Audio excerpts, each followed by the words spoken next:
The Autoline Supplier Symposium is brought to you by our signature sponsor, Hyundai, New Thinking, New Possibilities, and also by Bridgestone, Your Journey, Our Passion, Dow Automotive Systems. Our breakthrough lightweight bonding technologies can be found in many vehicles on the road today. Complete and affordable solutions from Dow Automotive Systems. And by Pure Michigan, dedicated to maintaining Michigan's position as the epicenter of the global automotive industry. Welcome to the 2015 Autoline Supplier Symposium, coming to you from the floor of the North American International Auto Show. In fact, specifically from the floor of the Hyundai display. In fact, we've got to thank our friends for Hyundai, not just in making the space available for us, and even including their concept truck in the background, the Santa Cruz. We think that's pretty cool to have. We're going to have 3 terrific panel discussions here, looking into what's facing the supplier industry. Our first panel will be from the OESA, talking all about directed buy. We'll tell you what that's going to be all about.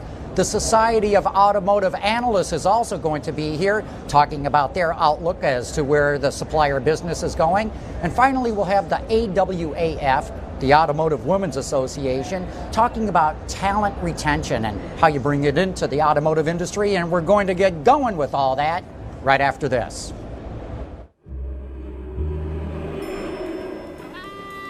Night, Ted. Night. Remember when your trunk wasn't smart enough to open for you? When only your living room had HD? Hi, babe. You're not gonna make it, are you? And a little weather could ruin your plans. Come on. Have I ever let you down? Well, Don't answer that. The all-new Genesis with H-Track all-wheel drive from Hyundai.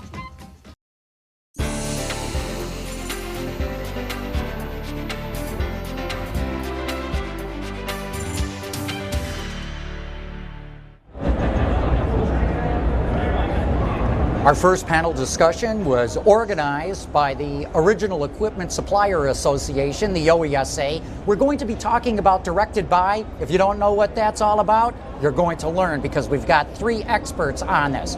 Joining me today are Julie Martin from Hella, Margaret Baxter from the OESA, and John Irwin, the Vice President of Purchasing from SRG Global, and great having all of you here. thank you, John. So Julie, why don't I start with you?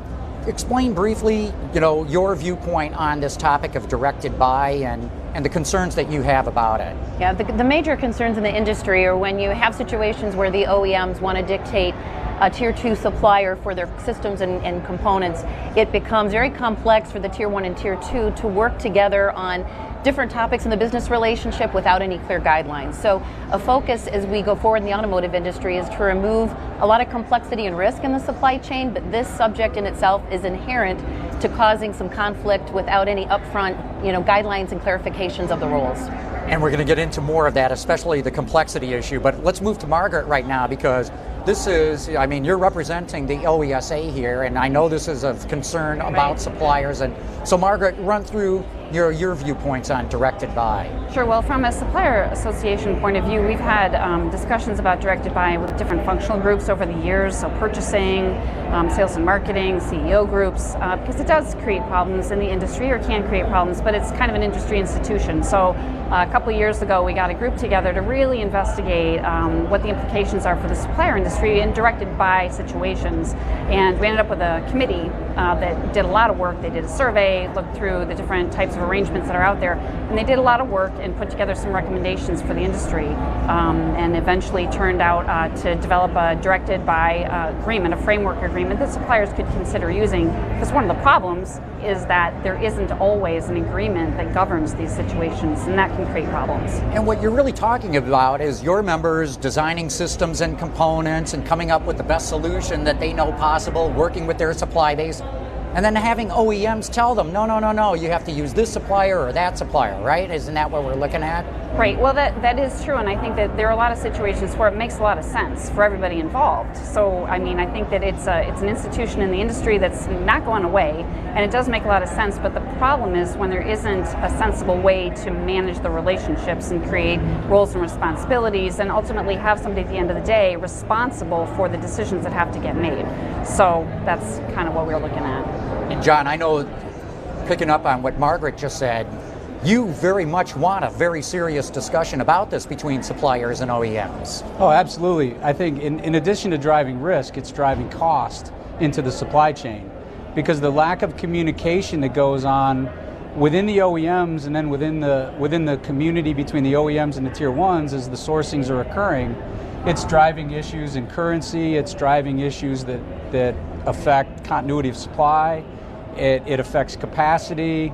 It even drives into cultural issues when you have at certain times you may have, for example, a couple years ago we had an issue where there was a directed component that was supplied into our Chinese operations out of Japan when the Chinese and the Japanese weren't willing to interface with each other.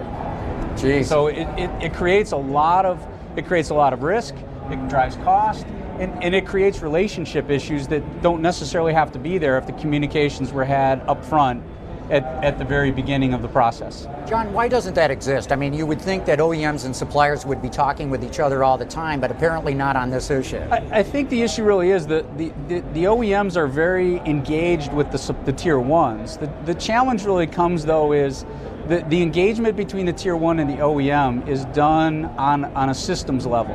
And yet they have other buying organizations that are responsible for components, whether that's an electronics component, a fastener, a structural component, or something else, and they're not engaged in the process. So they're off doing a sourcing activity to optimize the sourcing of, let's say, a camera or a screw for the business case, but yet there's no connection on where that screw will be used downstream by one of the big tier ones as they're supplying into the final assembly locations. Gotcha. Julie, let's come back to you because I want to dive more into this issue of complexity. One would think that if somebody said, oh, you have to use this supplier, hey, no problem, we'll just buy it from them. How can that be complex? Explain why it is complex. Yeah. I guess at the baseline, you've got operational topics like whose commercial terms are going to manage the relationship, payment terms, currency. You can get into how you manage ongoing quality issues and performance issues. So again, each customer has a different set of operating agreements, right? So when you now add this tier one in the middle of a structured sourcing situation, now it's unclear whose commercial terms dictate. What's the expectations on quality? Warranty, I know out of the subcommittee was the biggest topic relative to how you manage warranty issues and how you allocate the costs associated with warranty issues. So as in any relationship, when you have three parties and they're not all agreeing up front on what the guidelines are, this inherently puts a lot of complexity and a conflict into that relationship. And without the OEM who really drove the decision, putting out those guidelines and getting some cooperative agreements, it really causes a lot of challenges, and then as John mentioned, a lot of further complications once you're into the development phase and production phase. I imagine too, you already have at Hella, you've already got all your suppliers, you know what it's like, you know if you got a problem you can call Sue here or Bob there. And correct. And when you're told who you've got to go use, if you've never dealt with them before, that's got to be especially where the complexity comes in. Absolutely, that drives complexity because in some cases it may be a supplier you've looked at yourself to deal with and chosen not to for not meeting your own criteria, so now you're forced into this relationship. And it's even more complex when it's two competitors. If you have a tier one and tier two who are competitors in certain products, now you're concerned about how you protect your intellectual property. So again, all of those different topics, if they're addressed up front with some guidelines and clarification of the expectations in the relationship, I think you make it a little bit more reasonable to go through the business together in a positive way. Right. What are you doing at OESA, Margaret, to help this conversation happen? Sure. Well, I mean, we had the committee, and of course, suppliers talking to each other is good, but it's not, what you want to get to is having that dialogue with the OEM. So the supplier committee developed, as I mentioned, the framework agreement. We went out and we looked at the existing agreements because there are sometimes there's an agreement and it's helpful, but it doesn't address all the issues. So we took those as a baseline and developed, I guess you'd call it a model agreement. Not that anybody's going to use it and put it into place, but it's something that you can look at and really understand what all the issues are, where they come up, and who needs to really understand the different things that come up in the supply relationship. So we developed that, and we've been really successful in engaging some of the OEMs in this discussion. I think it was good timing for us that I think this has come up as a topic too for some of the OEMs because, cost, complexity can affect quality. Everybody's looking at quality and safety issues. So I think it's a good time to review all this. And so we've gotten some traction. We're talking to a couple of different OEMs. And when I say we, I mean OESA and committee members, sort of, wearing the agnostic OESA hat, going in and saying, let's just have a constructive discussion about this. So we've gotten some traction with these discussions, and hopefully, we can air some of these issues. And I have to say, when we had some of the meetings, we had a couple aha moments, which were really great. You really want to get for the OEM or aha for the suppliers? For everybody. So I think that was really terrific, and you want to get to a place where you can have a constructive dialogue about the issues, the problems, and ways of managing those, so it lowers the risk and addresses some of the complexity, and ultimately the ownership of those relationships and the commercial agreements.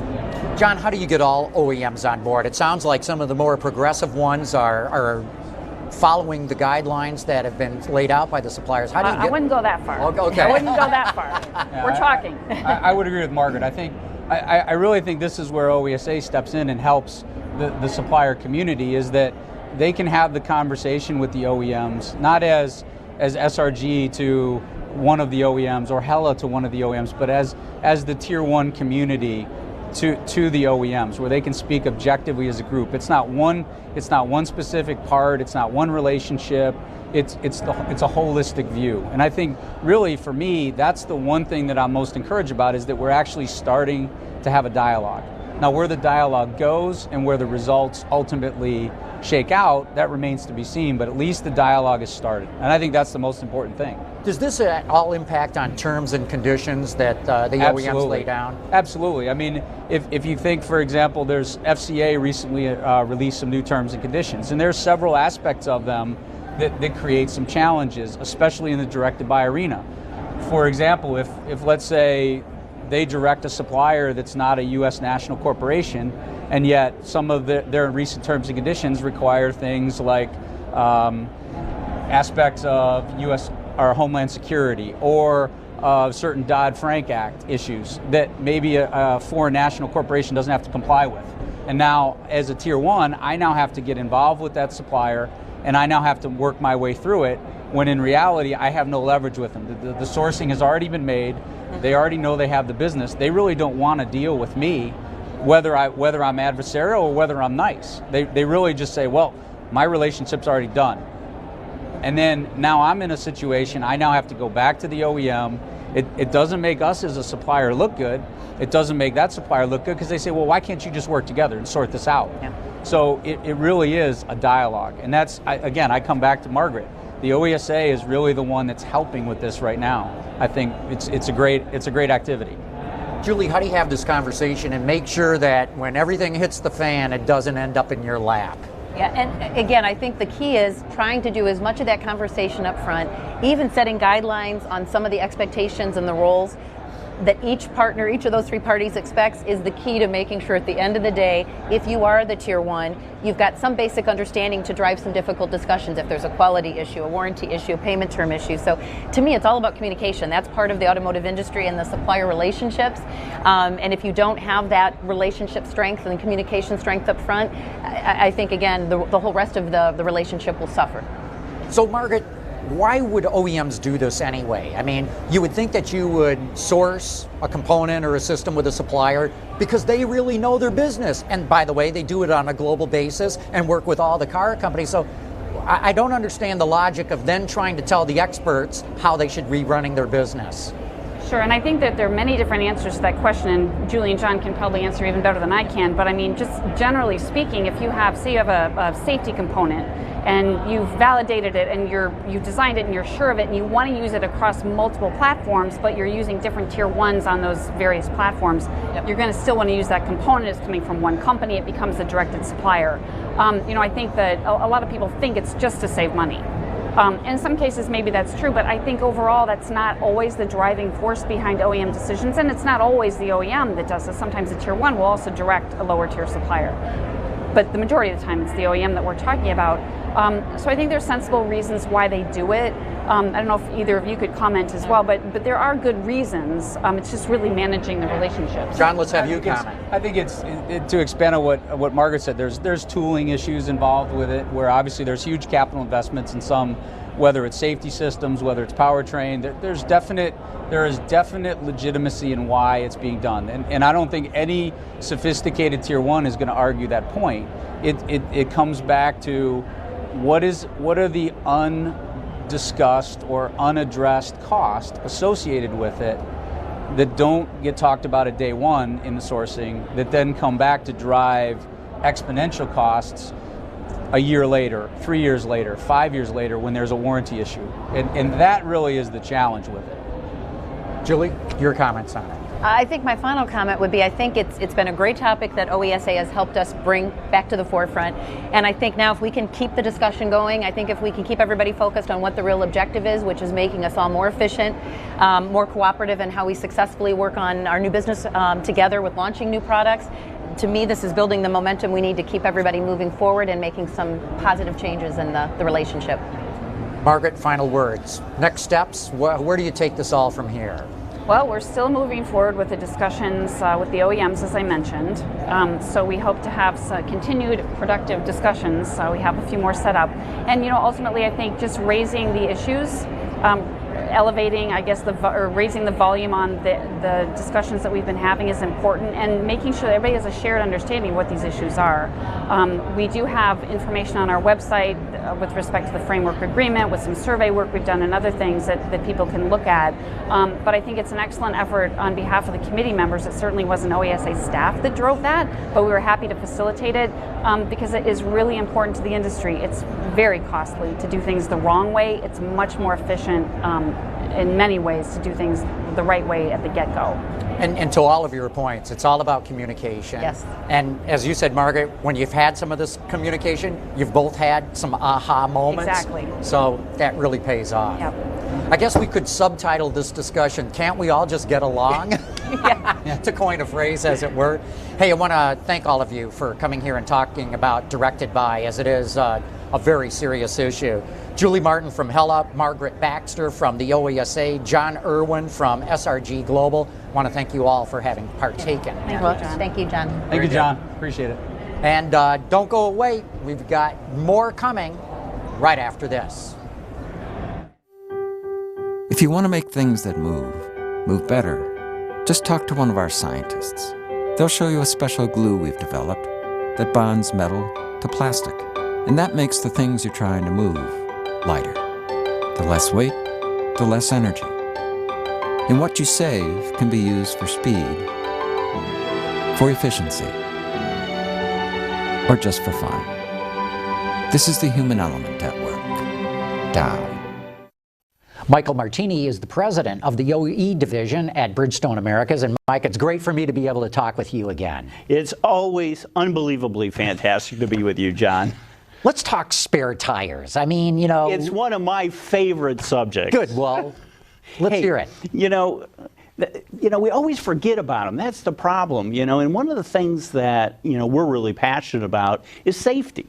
And we have the hardest time getting people to keep the normal air pressure in their tires. And, we were joking beforehand, ExxonMobil's come through and said, if you just keep your air appropriately in your tires, we as a country would save 4 billion gallons of gasoline. Which is a lot. Which is huge. But then you talk about the trunk, and people totally forget until they need it that, there's a spare tire in there, and maybe they need to check that. I mean, there's so many people that are, when they do need it, it's been maybe 2 or 3 years since they've checked it, and those things run at 60 psi, and they're very small.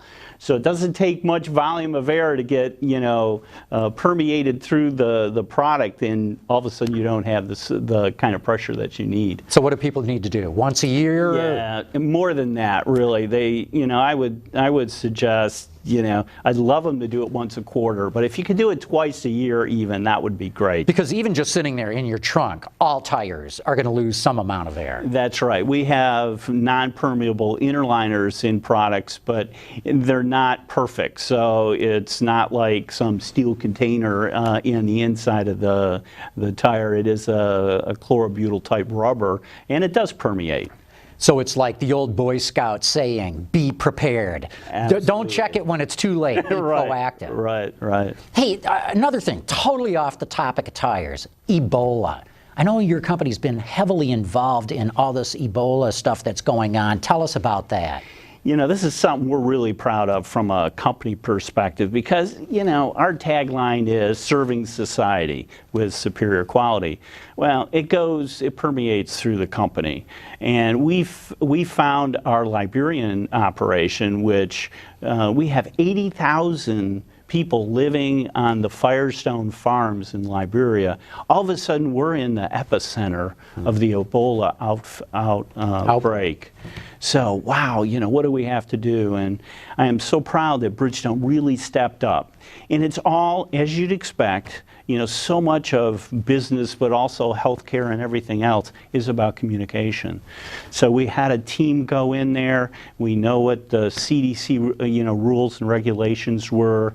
We have schools. We turned some of our schools into quarantine areas, and we've really been able to get our arms around the quarantine process, doing it the right way, and it's been just amazing because CBS and NPR and on and on have gone in and said, here's a company that has really done it right, really in the epicenter. And I'm really happy to say today we have actually 0 in quarantine, and it's all because of education. You mentioned CNN and NPR. Those are American outlets, but I know this story has gone all around the world, not just in the U.S. I mean, you guys have really been recognized for what you did there. Yeah, and again, it's being part of the community, and isn't that what all businesses really, in the end, really needs to be? Being a partner. Need to be. They're not all. And so I commend you guys for really stepping up to a problem like that. Yeah, it's been fun. Well, Michael, as fun as that can be. Mike Martini, thanks so much. It's always a pleasure to talk to you, and we learn things that don't even have to do about the tire business, at least not directly. Have a great day, John. Thanks. Okay, here's the plan. You're going to want to turn right in 0.2 miles. Good. Watch the lane. And we have this really great view. Got a car in our blinds. And we learned how to salsa dance. He was dancing. Backseat drivers just met their match. Introducing the entirely new Sonata. You forgot to turn off the... From Hyundai.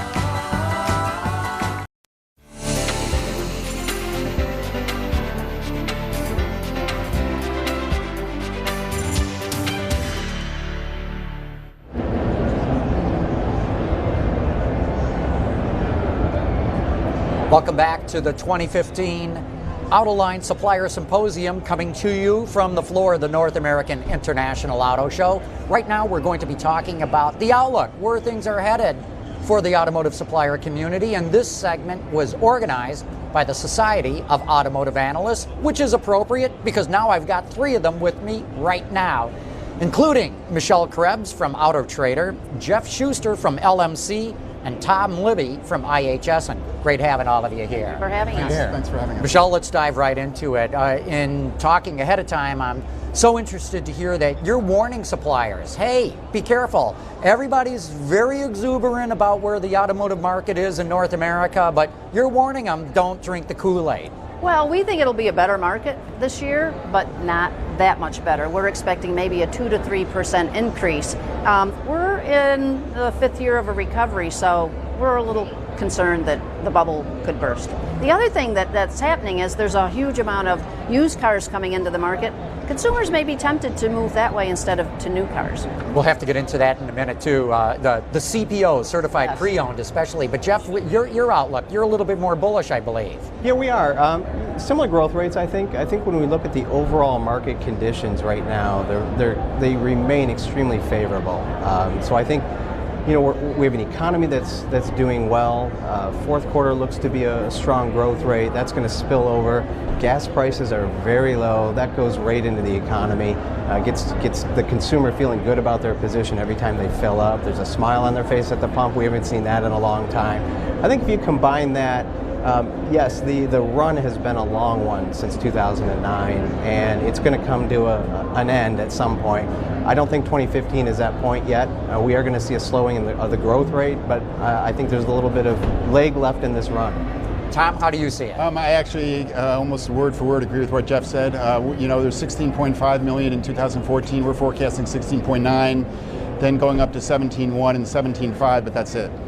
So the growth is slowing, and it's inevitable that it'll stop and there'll be decline. But this has been a 6, 7, whatever year growth span, and one of the longest in the history of the industry. And it's inevitable that it'll come to an end. But for the next year or two, it's going to be positive. The thing is, though, one issue to bear in mind is that there are these unknowns. I mean, who a year ago would have said that right now we're going to have gas at $1.80 a gallon? Nobody would have said it. So frankly, it's impossible to know for sure a year from now what the situation is going to be. But that's just the life of forecasters. Yeah, you're absolutely right, because a year ago I predicted, and not that I'm a great predictor, I said gas was going to go to $2.80 a gallon, and if I had said $1.80 a gallon, they would have hauled me off to the loony bin.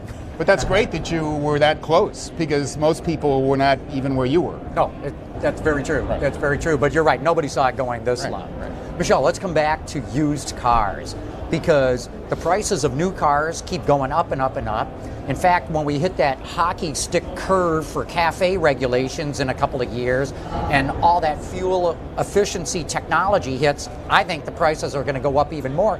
You seem to be thinking that consumers might be looking at used cars. Well, yes, because there weren't any during the recession. Remember, we didn't make new cars, they become used cars, but now we're big into leasing. 1 of 4 vehicles is leased right now, and a lot of those are coming back off lease.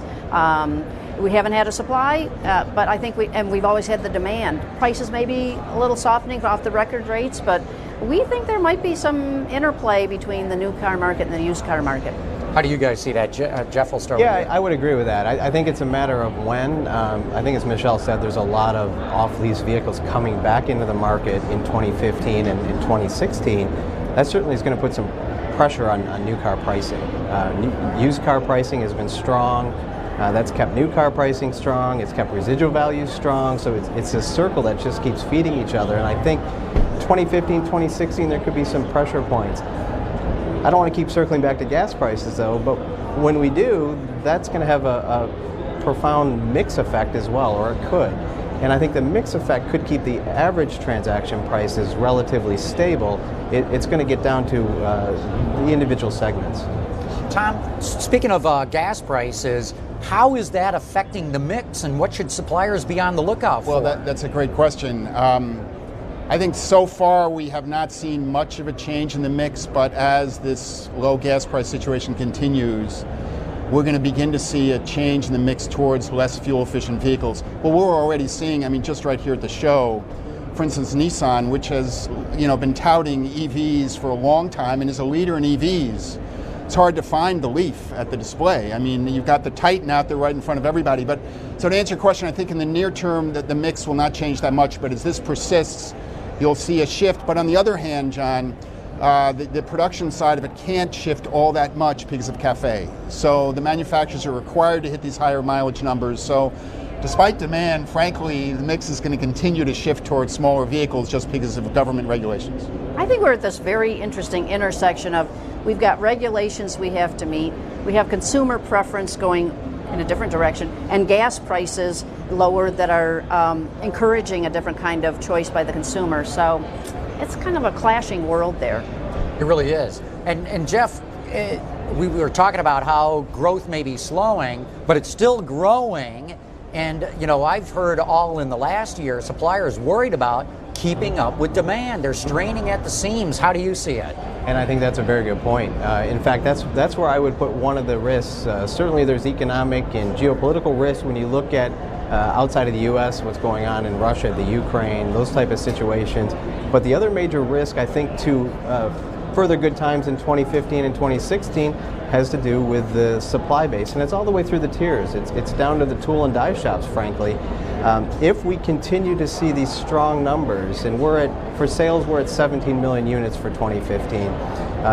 If we see a stronger number than that, and we start to get into a constraint on the supply base, we're looking at OEM utilization 90+% right now. There's not a lot of room for error there if things continue to be strong. So Tom, with that kind of a situation, everybody banging up against the maximum production that they have, what kind of advice do you give to suppliers of how they can maximize their profits?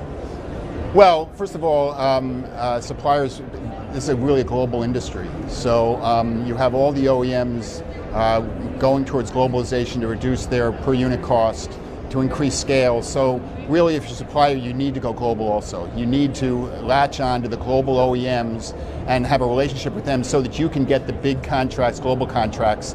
And if you're not going to do that, you're going to really fall by the wayside. That's one thing that I would definitely recommend that they pursue. Michelle? Well, I think the other area, a bunch of us just came back from CES, the Consumer Electronics Show.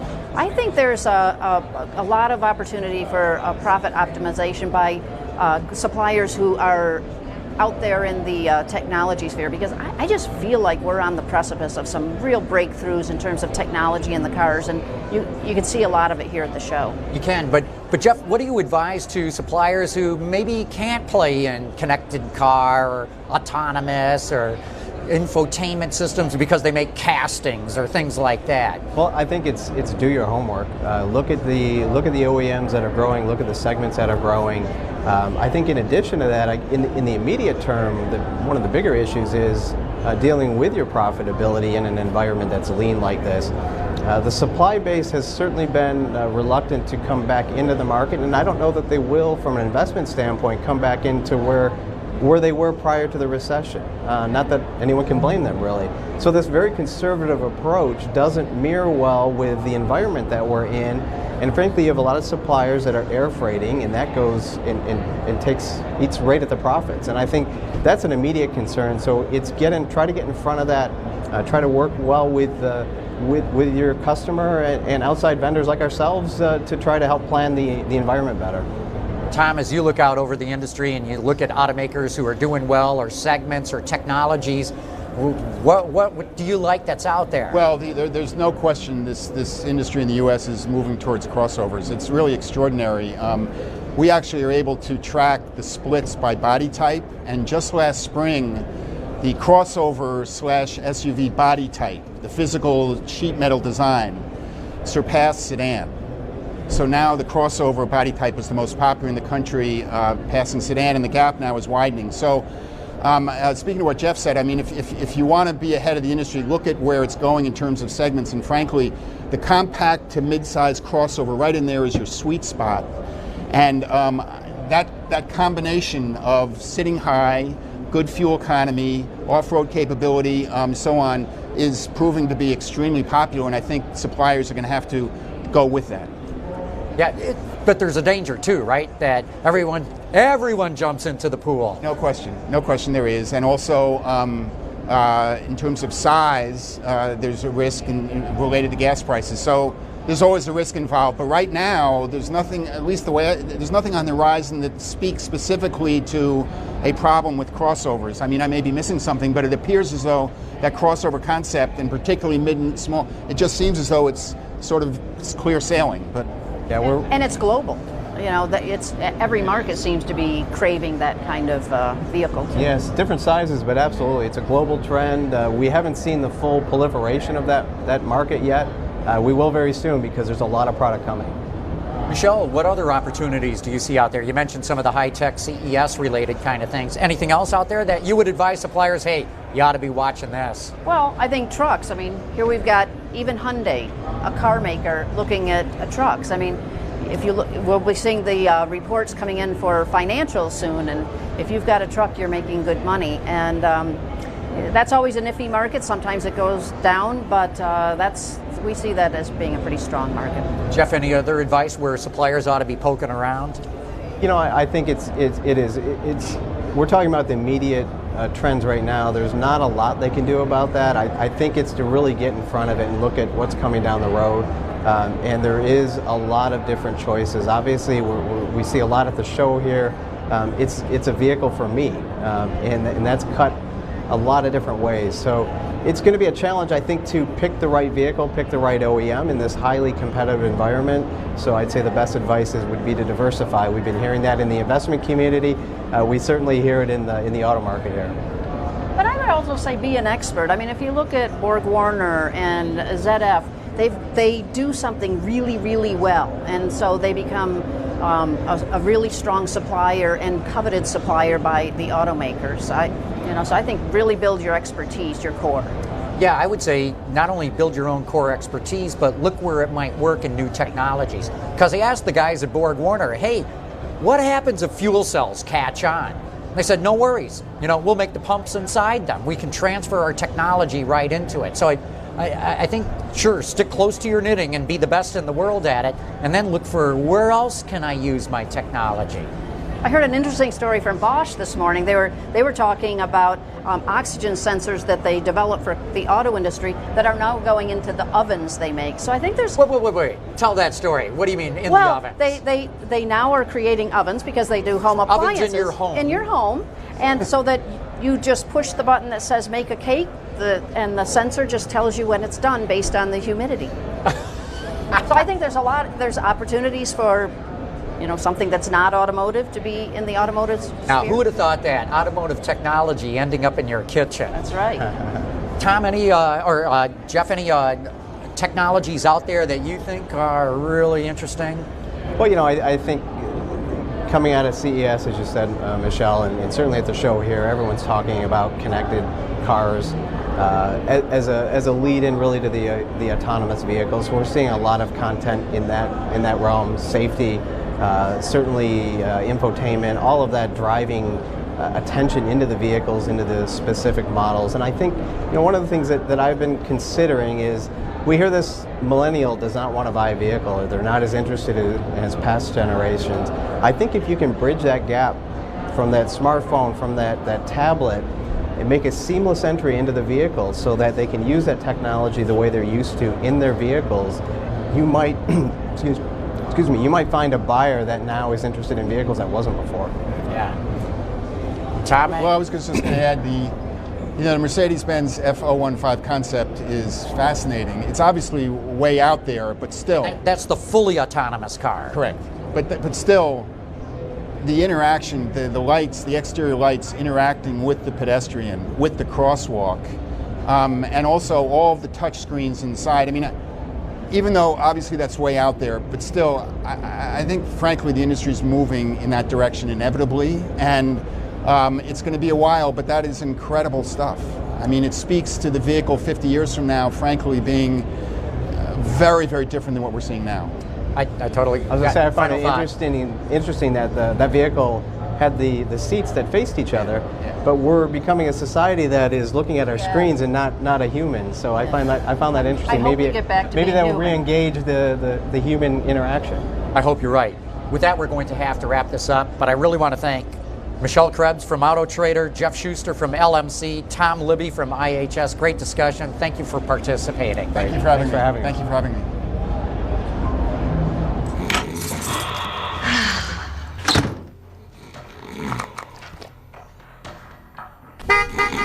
Hey! Did you have a good nap? The Firestone Destination LE2. Tough enough to handle anything the road throws at you. Oops. And you throw at it. Durable, dependable Firestone tires. Whatever you drive a Firestone. Joining me right now is Steve Henderson, the president of Dow Automotive. And Steve, great having you here in the studio with me. Hey, John, thanks for having me again. Lightweighting is such a hot topic in the industry these days. Everyone's working on it, whether you talk to automakers or suppliers. Bring us up to speed with Dow's involvement in this area. Well, John, it's a primary focus for our automotive team. Everything from epoxy resins for composites to adhesives to join composite parts to vehicles to metal bonding solutions. We're doing tons of things. Well, let's go to the bonding first, the structural adhesives. There seems to be a number of different benefits that automakers can get from using this that go beyond just joining different materials together. Yeah, sure. It allows them to do a number of things. It can improve the NVH performance of the vehicle, can improve the safety, crash performance of the vehicle, as well as it can enable lightweighting by allowing them to use thinner gauge metals to get the same performance. And that's because you have a continuous bond instead of just different spot welds? Is that the main benefit? Exactly. You're using all of the metal instead of just those areas where the welds are. And you talked about composites as well. I know Dow's really pushing into carbon fiber, which we hear more and more automakers talking about. Yeah, we've got some exciting things going on in that area. One of the most exciting is our VoraForce 5300 composite epoxy that will take cycle times down to about 90 seconds. So we're getting it into the realm of usability for high volume manufacturing, and of course the cost reductions that come along with that. I've heard some people say that maybe this industry is going to transition from a bunch of metal stampers to weavers as you weave this carbon fiber together. And you just mentioned the epoxy part of it too. This really is a chemistry thing, right? Yeah, I think there's no way you can engineer your way out of this totally. You need new material science to come to bear, and that's where Dow has its strengths. We have everything from carbon fiber, automotive grade carbon fibers that we're developing with our Dow AXA joint venture, all the way through to the adhesives to join the composite parts, not just metal to metal. So a number of things going on. So it sounds to me like you have a pretty good strategy here. The materials to make vehicles lighter and the structural adhesives to put all those different materials going beyond carbon fiber to make vehicles. Exactly, and including the carbon fiber to make the parts as well. So we have it all, we think, from end to end, and we're fairly agnostic. We'll work with OEMs with whatever they want, adhesives, just the resins, or anything in between. Well, it's an exciting time in the industry, and Steve, thanks for bringing us up to speed with what Dow Automotive is doing its part in. Yeah, thanks, John. Take care.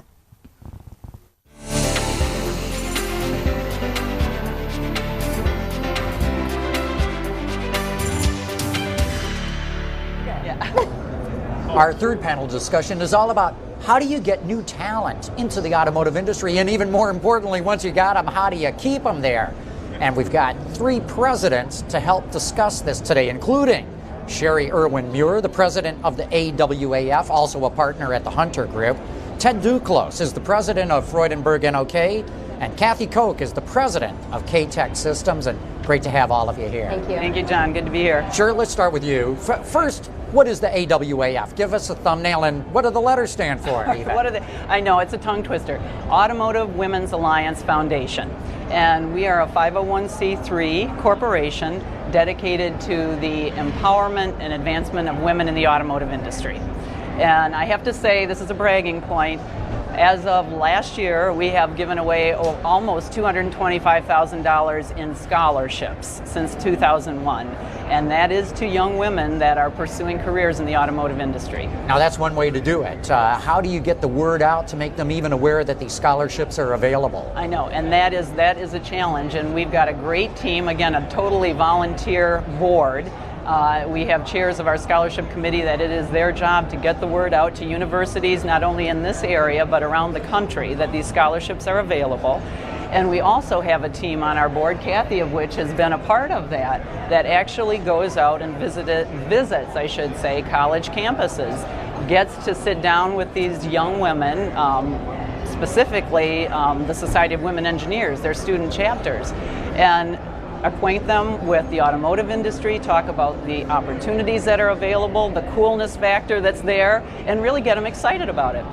Ted, Freudenberg-NOK is an international company. Do you face this issue of trying to attract and retain talent globally, or is it more of a North American issue? Well, John, we do face that issue internationally. There is a fight for talent all over the place, but, specifically in the Americas where Freudenberg-NOK operates, a lot of what we do is very local. So we try to engage students on a local level. We have internship programs.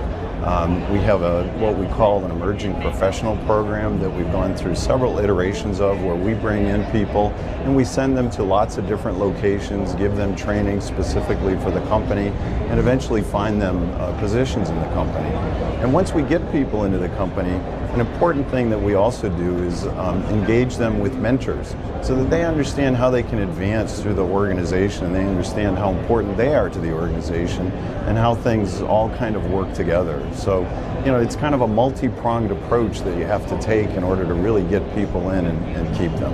And I want to hear more of those details in a minute, but let's get Kathy involved in this too.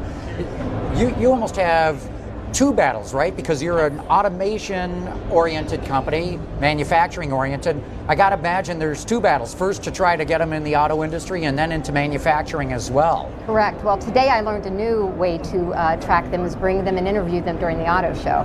Oh, is that because they love coming down here, right? I'm going to try that what next year. What a great idea. But it is quite challenging, being a smaller company as well, competing against the big guys. So we have to be very creative on how we attract our talent as far as new ideas on benefits, as far as open hours, or maybe even better benefits as far as young people tend to sometimes want freedom of their time and better working environments. Fun environments. Talk a little bit about your operations, how if you go to your facility, it's not just offices. Right, we're creating a new facility right now, and what it's going to be doing, because we are going to be doing some more manufacturing, and how we're going to be doing this is our office, as soon as you walk in, it's going to look like a manufacturing plant. So the manufacturing will be partial glass, so when you walk in, it's not just offices, it's going to be manufacturing. So that's what we're about, and we're one team. So by having the manufacturing people and the office people being together, then we can generate that, not just the separation. And we want to show manufacturing is not dingy and dirty, it's creative. I love that interaction and how you're making it one. I think that's a great idea. Sherry, you talked about the scholarships that you've got going. How do you follow up? Because just to get somebody in is not enough. How do you nurture them along? I know, yeah, and that is the next challenge, and we've been talking about that on our board as looking at following up what are the paths that they're taking. We have some of the previous winners come back, talk about how the scholarships have really impacted their career in automotive, that allowed them to finish their education or help them along the way in their education, help them gain internships. We've had that be a result. But that really is the key. Getting them in the door is one thing. But how do you retain them? How do you excite them, keep that excitement going? How do you provide the development and the opportunities and the advancement potential that they're looking for? And that's not just with the people coming in the door at the beginning of their career. That's with experienced individuals as well. And with my other hat as partner at the Hunter Group, of course, an executive search firm, that's when we're brought in to client companies who are looking for that experienced talent, and how do they attract that and how do they retain that? That's a whole different problem and a whole different challenge. Does the AWAF have some sort of program or guidelines? How do you make sure that your members continue this nurturing once you've given the scholarships? It's at this point, it's really more of an informal kind of following up, connecting, mentoring. Some of the programs we have in the AWAF, the events we host, are one of them I'll point to has been very popular, called a fireside chat. Kind of like this, only a one-on-one. We'd love to have you, John. You come. I'll do it. All right. Hey, a lot of great women in the room. That's fine. We'll have a limited audience, 40 people, and we bring in a key executive from the industry. And we're on tap to have Deb Bazina from U of M's Connected Car program in the next couple of months. We've had Felicia Fields. What that allows is these young women to come in to participate in the event, get up close and personal to an executive they never have an opportunity to in a day-to-day situation. Get to ask them questions, get to know them as an individual, learn from their experience, and again, get motivated by someone that has traveled that road and been successful. Ted, you mentioned emerging professionals and that you're really targeting them. I want to go into more detail. I find that very interesting. How do you target somebody as an emerging professional, and then what do you do with them? Well, what we go out is we recruit at certain colleges, and we try to find the best students we can, the best people we can hire. And when we do hire them, we try to mentor them along with specific training programs that go along with the kinds of things that they're interested in. We have needs in quality and technology and financial areas, all kinds of areas that have to do with business. And we track them along for a couple of years and do training, as I said, in different facilities. We move them around. They get to meet a variety of people. The company gets to know them. And that's really also an important part of working in any kind of organization, is the networking that you do, the people that you get to know, and understanding really how that organization goes along. It's something in our company that's evolving. It's something we're learning really how to do. But we see that as really an important thing.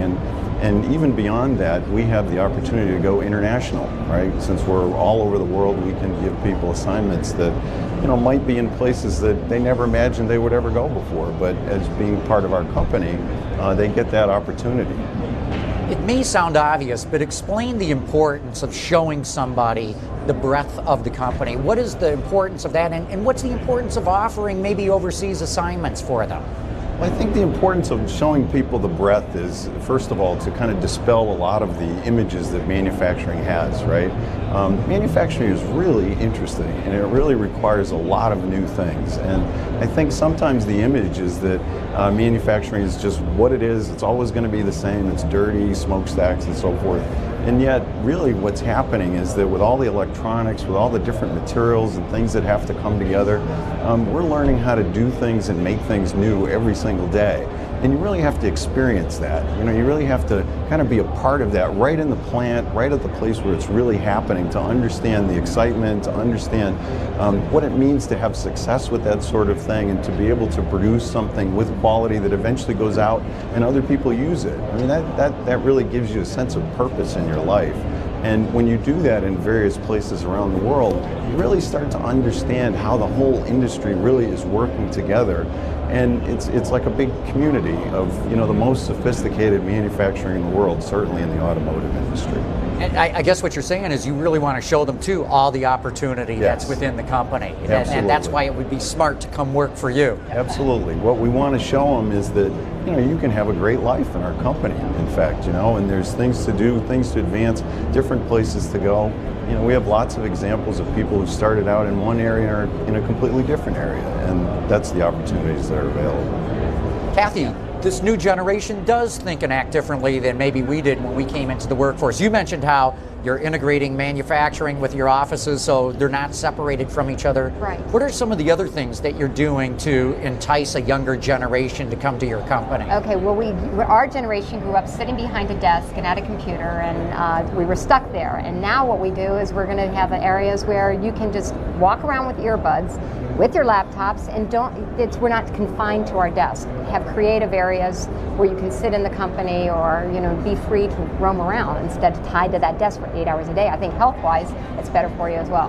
Yeah, it probably is. How do you make everybody know that's okay? Because you create those environments. You have in our new facilities, we have an area and just more of a hotel room. I mean, not a hotel room, but a hotel lobby kind of look, or fun areas where there's fun chairs. Today, I saw some really cool chairs at the Ford gyro chairs. Yeah. That would have been great, and we could have gotten some really good people, creative thinking on those chairs. So just different ideas like that, different environments for them to work in and be in instead of that same 8 hours sitting there. Right. So as you've done this, have you noticed a change with your other longer-term workers?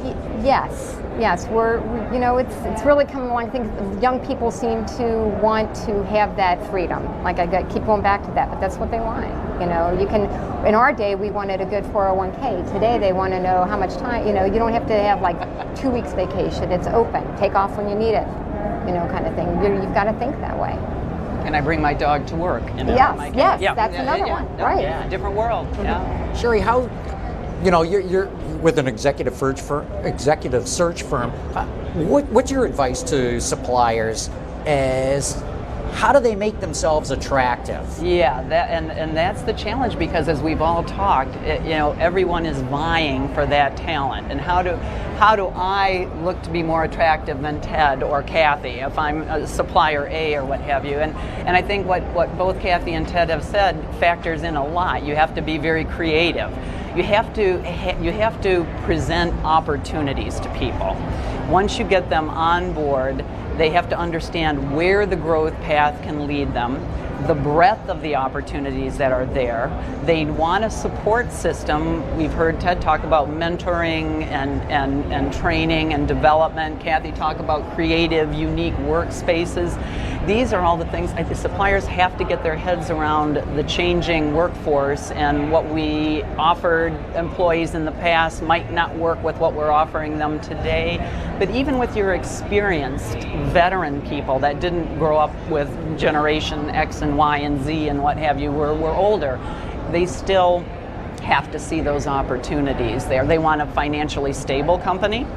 They want a company that's growing. They want a company that has cool products, that is on the cutting edge of technology. And with the skills that they have, particularly the STEM-related careers and people, they know that they're a hot commodity right now. And if you're not the most attractive game in town, they will find someone who is. So it's tough.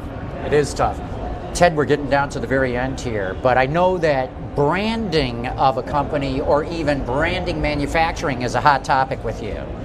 Yeah, I think, as I said before, it's really important, I think, for us as a country and us as an industry to help people understand, especially young people understand, how exciting it is to work in the industry and work in manufacturing. And that there are a lot of things that get invented, a lot of new things that get created. I mean, a lot of times what you see is the products that people create, but some of the most interesting stuff is the technologies and things that are used to make those products. And that is constantly evolving. And in fact, I think if you were to look at the history of manufacturing, you would find that really what's happened over time is that people are making things more and more precise, and that's exactly what's going on right now. And we need people with new talents, new insights, who ask good questions, who don't know how it's always been done, and who will say, well, gee, why don't we do it this way? And that's where you get the insight and the big thing. And I think that a key thing for that is for a company to have a vision. You talked about how do you attract people to a company. You have to have a vision. One of our mottos is we're often invisible, but always essential. And what that does is it connects us emotionally to our customers' products. They need us, and we need to do a good job for them. And I think it's important for you to communicate that to your employees and help them understand that emotional connection too. Real good. With that, we're going to wrap it up. A lot of good advice here. I hope everybody's taking notes on how you go out and get this talent and then keep it. But I want to thank Sherry Erwin Muir, the president of the AWAF, also with the Hunter Group, Ted Duclos, president of Freudenberg-NOK, and Kathy Koch, president of K-Tec Systems. Thank you for your time today. Thank you, John. Appreciate the invitation. I also want to thank our other panelists that we had from the Original Equipment Supplier Association and the Society of Automotive Analysts. And of course, we got to thank Hyundai for making the space available at the Detroit Auto Show. John McElroy signing off for the 2015 Supplier Symposium, although right now we do have a few more sponsor messages. The Autoline Supplier Symposium is brought to you by our signature sponsor, Hyundai, New Thinking, New Possibilities, and also by Bridgestone, Your Journey, Our Passion, Dow Automotive Systems. Our breakthrough lightweight bonding technologies can be found in many vehicles on the road today. Complete and affordable solutions from Dow Automotive Systems. And by Pure Michigan, dedicated to maintaining Michigan's position as the epicenter of the global automotive industry.